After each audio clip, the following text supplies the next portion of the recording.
Meu nome é Daniel. Vamos falar sobre o tema que é ações individuais que contribuem para o mundo. Com o subtema energia.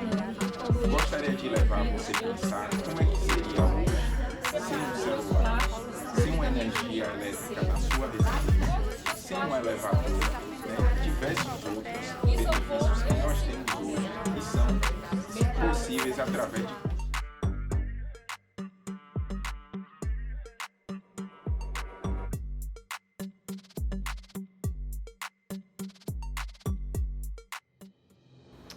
A natureza clama. A criação, palco da manifestação divina, está sendo cada dia relegada pela ação humana. Lixo nas ruas, florestas sendo devastadas, poluição dos rios, destruição do ecossistema. São esses apenas alguns dos problemas que estamos enfrentando pela relação nociva das pessoas com a natureza. O mundo moderno está num grande impasse. Como produzir sem prejudicar o meio ambiente? Como aliar os interesses do desenvolvimento, protegendo o nosso maior bem, a natureza? Será que isso é possível?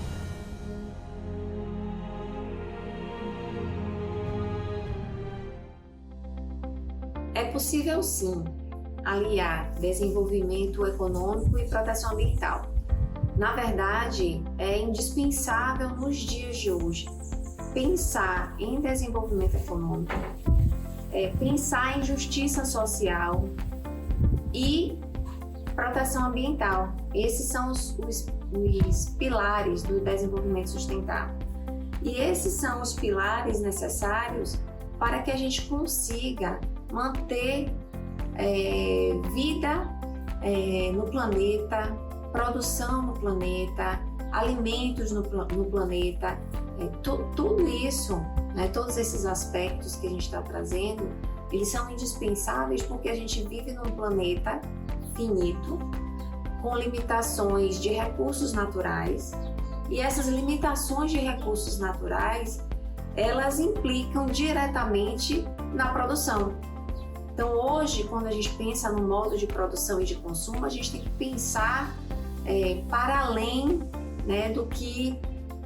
da extração do recurso natural, a extração da matéria-prima. A gente tem que pensar que existem limitações. Essas limitações elas já foram sinalizadas há mais de 30 anos atrás em documentos oficiais da ONU, e ainda assim trabalhamos com uma lógica que não é uma lógica ecologicamente adequada, Quando a gente pensa apenas em extrair recursos naturais sem se preocupar com a limitação desses recursos.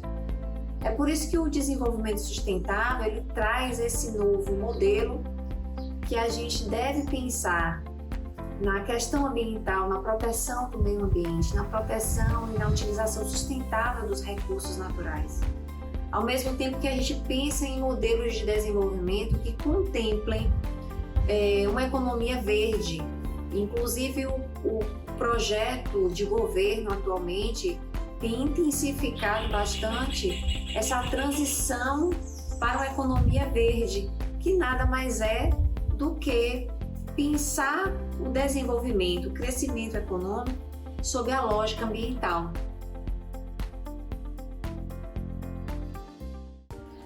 A produção sustentável, a gente imagina que ela deve ocorrer sob os moldes dessa sustentabilidade num contexto mais amplo.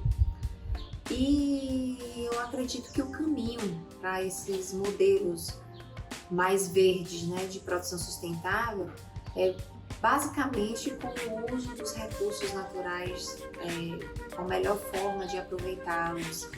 É por meio da reciclagem, do reaproveitamento de materiais, por um processo de ecoeficiência e eficiência energética também nos contextos da produção. Todo o modo de produção e de consumo pautados nesse melhor aproveitamento dos recursos naturais. Eu acho que esse é o caminho para uma produção sustentável. A gente, quando imagina a produção sustentável, a gente observa por duas óticas. Uma delas é a ótica da indústria mesmo, que é o reaproveitamento, reutilização, a utilização mais ambientalmente adequada dos recursos naturais, o manejo adequado dos resíduos produzidos por essa indústria. Tudo isso faz parte desse contexto da produção sustentável. Mas a gente também pode ir por outro caminho, que são os modelos de produção sustentável que são realizados, por exemplo, em algumas unidades de conservação, tipo extrativismos, né? Então, existem unidades de conservação de uso sustentável, como o próprio nome já diz, né? Como as RESECs, as Reservas de Desenvolvimento Sustentável, em que as pessoas fazem o manejo dos recursos naturais sem agredir a natureza, aproveitando as sementes, as essências, respeitando todo o ciclo biológico, né, das plantas, para que se faça a extração ali dos frutos, das flores, sem prejudicar a natureza e ao mesmo tempo aproveitando tudo aquilo que ela pode oferecer para nós, né, para os seres humanos, com o melhor tipo de aproveitamento possível. Isso também é uma outra possibilidade de observar, né, a produção sustentável. Cada pessoa possui um papel importante na relação do homem com a natureza. São ações individuais e locais que se somam num resultado que pode gerar impactos interessantes se cada pessoa entender a importância das pequenas ações que contribuam para este fim, mesmo sabendo que essa é uma parcela de uma rede ainda mais ampla. A natureza tem amargado das piores formas os desejos ilimitados da ação humana. Os modelos produtivos dominantes, como o agronegócio, que desmata e liquida as florestas e os rios, as indústrias com a produção de gases danosos à camada de ozônio, os madeireiros que impõem abaixo não só árvores milenares, mas que assassinam ecossistemas inteiros ao devastarem imensas extensões de terra, e garimpeiros que liquidam exaustivamente os minérios que são cruciais para a manutenção da camada rochosa que o planeta necessita. Contudo, por mais que haja uma diferença na proporcionalidade dessa culpa, é preciso considerar que nossas ações domésticas também incidem negativamente dentro de sua escala, para que essa depreciação do meio ambiente aconteça. Mudar hábitos destrutivos que estão no nosso dia a dia é pensar no primeiro passo a ser dado no rompimento da lógica que impõe a natureza como produto a nos servir e satisfazer.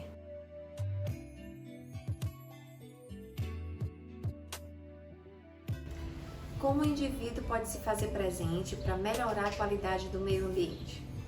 Essa pergunta, ela me leva à reflexão de que nós, enquanto indivíduos, temos que ter um entendimento de que nós somos também o meio ambiente.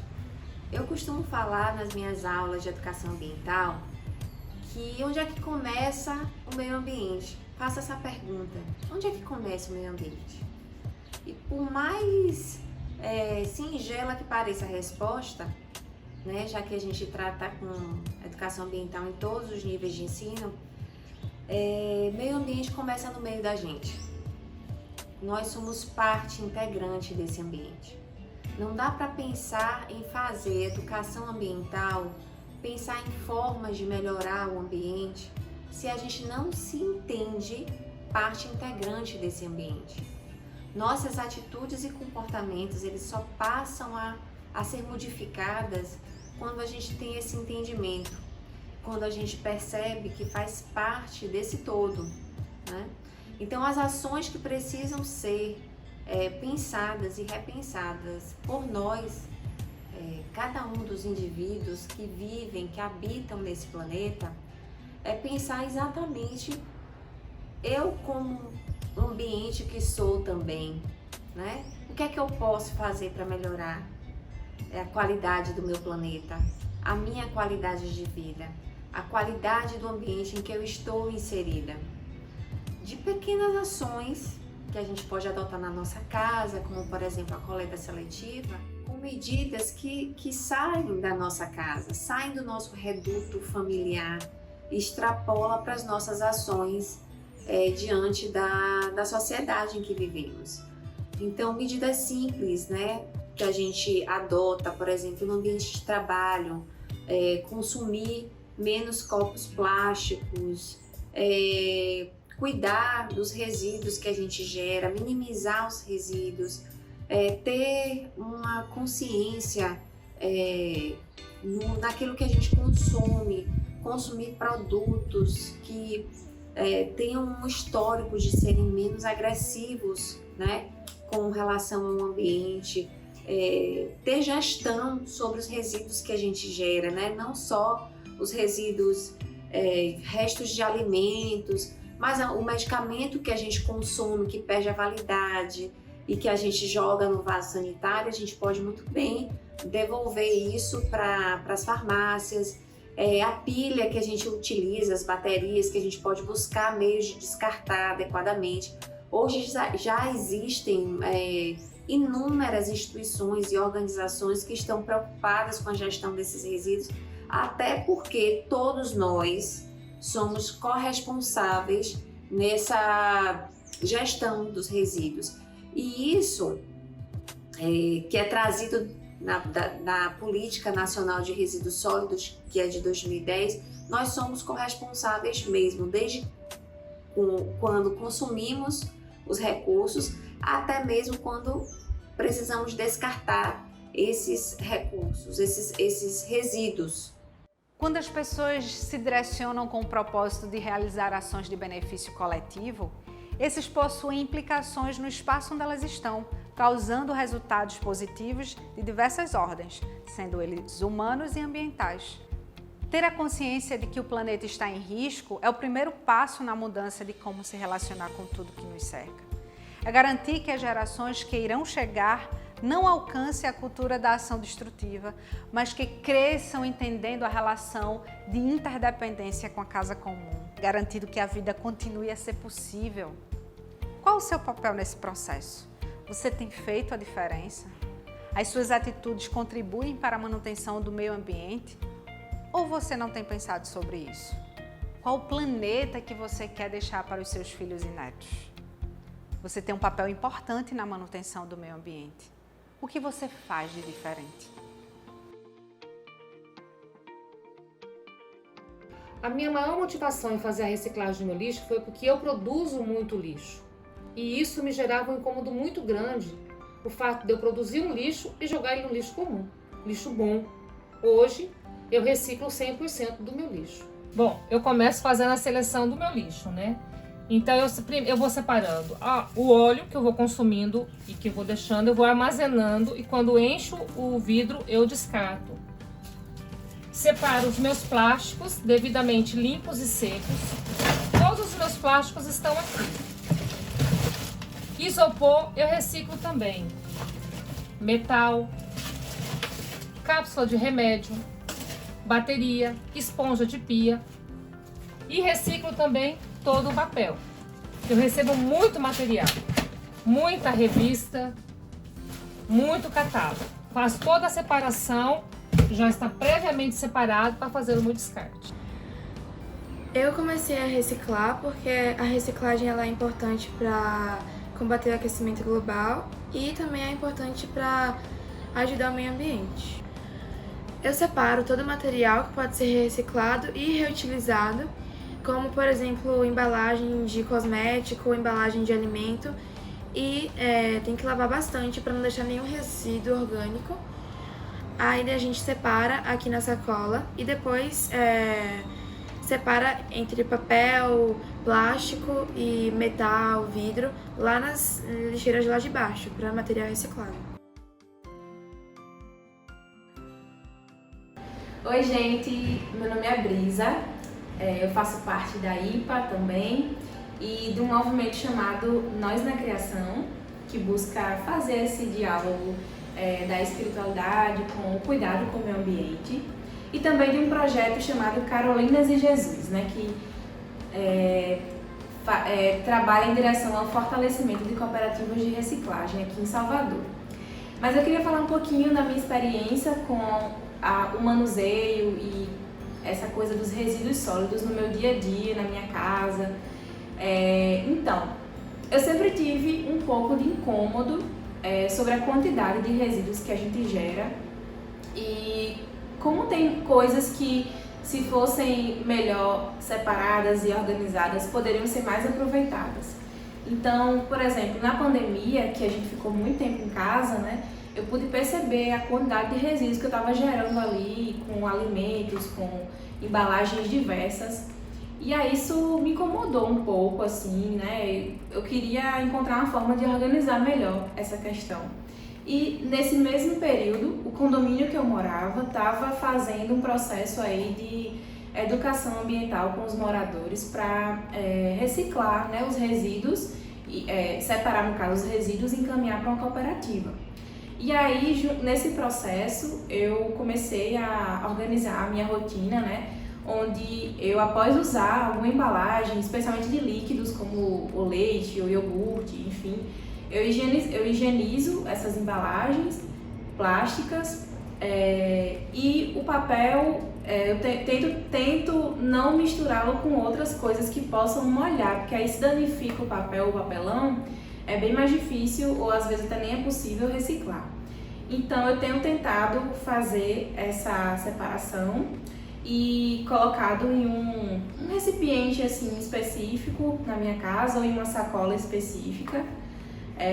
E aí, no condomínio que eu morava, né, como existia essa parceria com uma cooperativa, eu deixava os resíduos, né, secos e limpos para que fosse destinado para essa cooperativa que o meu prédio onde eu morava tinha parceria. E aí ficava aquela questão, e os orgânicos, né? Então, eu tive a oportunidade também de fazer um curso de compostagem.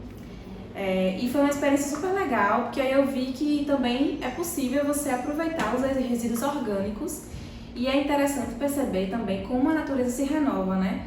Algo que você acha que é lixo, que não serve de nada, na verdade pode trazer mais vida, né?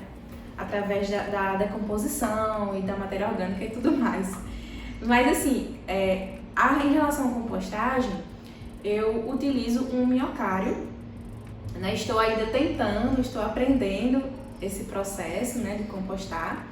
E aí no meu minhocário eu coloco especialmente cascas de frutas, de verduras, casca de ovo também, café. E aí eu cubro com matéria seca, geralmente serragem, mas pode ser outras matérias secas. E com o tempo você vai fazendo a manutenção, vai trocando as caixas e observando, né, como aquela matéria ali está se decompondo. E em um certo momento você vai poder aproveitar esse material para colocar misturado com a terra e aí você coloca nas plantas e tudo mais. E eu já vi, inclusive, a minha orquídea, né, ela voltou a florescer depois que eu coloquei. Então foi muito legal assim perceber como a compostagem ela é bem interessante assim, né? Ela realmente é uma forma de você ver essa renovação, né? Ver esses ciclos da natureza. Mas é isso, estou ainda aprendendo, tem um desafio aí em relação à compostagem, mas está sendo uma experiência legal. E aí fica a dica, né? Na internet a gente tem muita informação sobre separação de resíduos, né? Sobre compostagem, então existe aí informação para a gente poder acessar e procurar e aprender. E com relação à separação dos resíduos sólidos, eu chamo a atenção para o fato de que tem muitas famílias que dependem disso para sobreviver, né? Como é o caso da cooperativa que é beneficiada pelo projeto Caronas de Jesus. Então, ali são 33 famílias, né, que dependem toda a sua renda da reciclagem dos resíduos, né? E essas pessoas enfrentam uma série de problemas sociais, de exclusão, de vulnerabilidades. Então, fica mais uma vez o apelo para que a gente possa estar atento a isso, né? A essa separação dos resíduos, a não misturar secos e molhados e não deixar, por exemplo, o papel e o papelão se estragarem, né? Que eles são mais sensíveis. Então, essas são as dicas, essa é um pouquinho da minha experiência e a gente tem muito a caminhar ainda pela frente, mas então, vamos juntos.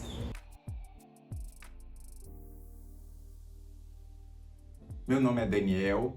Vamos falar sobre o tema de ações individuais que contribuem para o meio ambiente, com o subtema energia. Quero levar você a pensar como é que seria hoje sem um celular, sem um elevador, sem uma energia dentro da sua residência, sem uma iluminação pública. vale ressaltar que para isso e diversas outras coisas é necessária a construção de diversas hidroelétrica e termoelétrica, que devastam o meio ambiente em vários fatores, como poluição, destruição de fauna, flora. Através da nossa vida moderna que temos hoje, não deixa muitas vezes a gente pensar de forma consciente para a utilização de energia. E esse é um fator fundamental que a gente precisa não pensar para o futuro, mas para o presente. Os impactos têm ocorrido hoje, né? Não é para nossos filhos e netos, mas é para hoje, a sociedade atual, né? E são contribuições individuais, não somente coletivas, mas individuais, que têm um somatório significativo ao meio ambiente. Ações simples, muitas vezes o desligar de um interruptor, a não utilização de um ar-condicionado, de um banho quente. Então são ações simples que é um somatório muito grande para um benefício presente do meio ambiente. Então o primeiro fator fundamental é a questão de economia de energia. Ela é extremamente importante não somente para os nossos bolsos, para nossas economias, mas para o meio ambiente, né? E o segundo ponto é a utilização de energias renováveis. Nós buscarmos utilizar cada vez mais. Existem dois tipos de energias que estão hoje muito em voga, que é a energia eólica e a energia fotovoltaica. A energia eólica não é acessível para a nossa produção, né? Mas a energia fotovoltaica cada vez mais tem se tornado acessível, amplamente divulgada, através de benefícios como financiamento, que trazem benefícios diretos a médio, curto e longo prazo. Cidades futurísticas já estão sendo projetadas, desenvolvidas, já estão em execução, pensando em sustentabilidade. Então, já existe um movimento de forma global, já pensando no meio ambiente. E você, o que é que você tem pensado, o que é que você tem contribuído sobre esse tema extremamente relevante, não do futuro, mas do presente? Meu nome é Fernanda Dourado, eu sou estudante de Biologia e estou há um ano trabalhando com Nós na Criação, como articuladora local aqui na cidade de Salvador. Quando falamos sobre ações individuais em defesa ao meio ambiente, na verdade estamos pensando em um passo posterior à conscientização daquela pessoa. Porque antes da pessoa mudar as suas ações, mudar o seu comportamento, ela precisa mudar o seu pensamento. E essa mudança de pensamento, ela não vem espontaneamente de dentro da pessoa. Ela vem através de outras pessoas e daí vem a importância da educação ambiental. Com esse tipo de educação, pessoas mais experientes e que estão há mais tempo na luta e no engajamento em prol da natureza podem passar os seus conhecimentos para as pessoas que ainda não têm esse tipo de visão. E depois dessa conscientização, é que essas pessoas vão mudar as suas ações, que pode ser de uma forma muito simples no começo, pode ser uma questão cotidiana, economizando água, economizando energia, evitando a utilização de plástico de uso único e etc. Quando uma pessoa está verdadeiramente engajada, é natural que ela busque um grupo de pessoas que pense com os mesmos ideais que ela e a partir desse grupo comece a agir em coletividade. Em comunidade, as ações elas têm uma maior efetividade, uma maior proporção e um maior impacto. Então, se por exemplo, uma escola, uma igreja, uma associação se organiza em um mutirão para limpar uma área da cidade, esse mutirão ele vai ter uma maior visibilidade, um maior impacto tanto na natureza quanto na sociedade do que em uma pessoa agindo sozinha. Por fim, nós podemos criar um ciclo de boas ações. Uma pessoa mais experiente educa uma pessoa menos experiente, que se junta a um grupo que age em proporções maiores, levando a educação ambiental para públicos maiores. A cooperativa surgiu do lixão, a gente é ex-catadora do lixão. A gente estamos ex-catadora do lixão, aí quando fechou o lixo, aí construíram a cooperativa, a gente tomou uma capacitação para poder trabalhar na cooperativa. Aí foi daí que surgiu a cooperativa, porque fechou o lixão aí, Barradão. Aí era tudo lixo, e agora tá essa coisa linda aí, maravilhosa. Tem campo, estacionamento, era tudo lixo. Porque naquele tempo vinha tudo misturado, né? Resto de comida, casca de fruta, casca de verdura, fralda descartável, papel higiênico, vinha de tudo. E agora ainda vem algumas coisas, mas o pessoal hoje está mais consciente, separa melhor. Ainda vem muito lixo. A gente vai fazer a coleta, eles botam tudo sacadinho, ali no meio vem vidro, vem caixa de leite, vem frasco de filme, vem papelão, vem pet, vem tudo. Nem todo mundo faz isso. Tem lugar que vem tudo limpinho, tem gente que até lava o material. É tudo lavadinho os frascos. O resultado de ações como essas contribuem de forma significativa para melhorar a relação do homem com o meio ambiente. São ações simples, provenientes de uma consciência ambiental, que somadas podem trazer benefícios animadores para uma realidade local. Não dá mais para ficar inerte vendo o nosso planeta morrer. A tomada de decisão é o primeiro passo para mudarmos a nossa realidade. Precisamos somar forças com os agentes públicos, que sozinhos não conseguirão promover o que a ação coletiva é capaz de resultar. Temos implicação direta nos passos que precisam ser dados em favor do meio ambiente. E esse saldo só será positivo se nos mobilizarmos enquanto atores ativos no processo de renovação do planeta.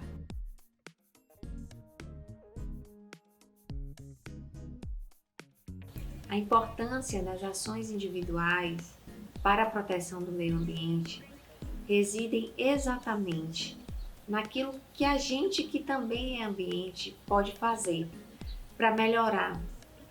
E aí a gente, na nossa casa, faz coleta seletiva, cuida para que não tenha desperdício de água, ou cuida para não gastar tanta energia.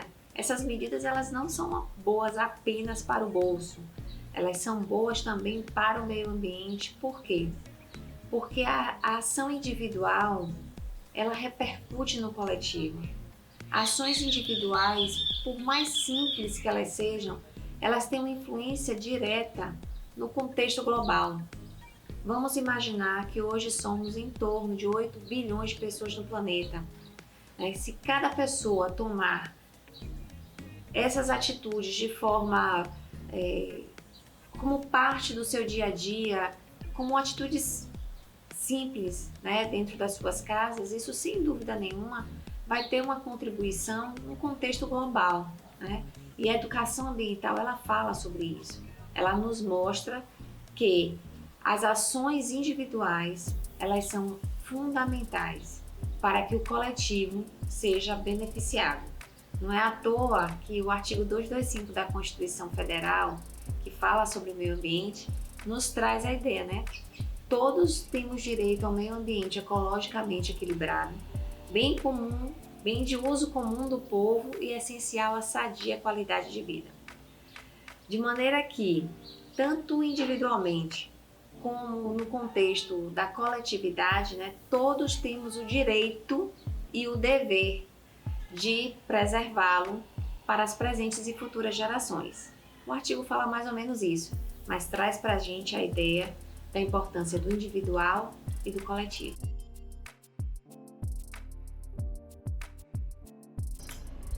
Diante de todo o contexto de degradação ambiental, desmatamentos, queimadas, poluição, contaminação, será que nós somos protagonistas para o meio ambiente ecologicamente equilibrado ou somos os vilões desse ambiente completamente desequilibrado?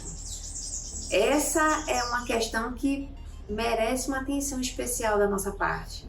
Podemos sim ser protagonistas de um meio ambiente ecologicamente equilibrado, mas se não tomarmos as nossas atitudes individuais, nas pequenas ações em nossa casa, com a nossa família, passando adiante essa lógica de que o ambiente somos nós também, nós passamos de protagonistas, heróis, para os vilões.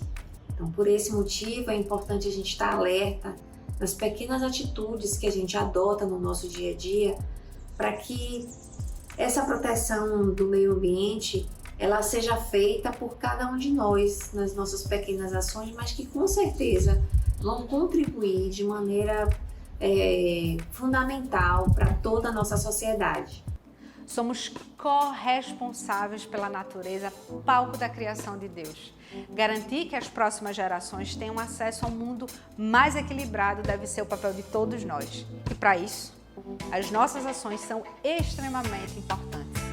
As próximas gerações dependem do que fizermos hoje. Que mundo deixaremos para elas? Pense nisso.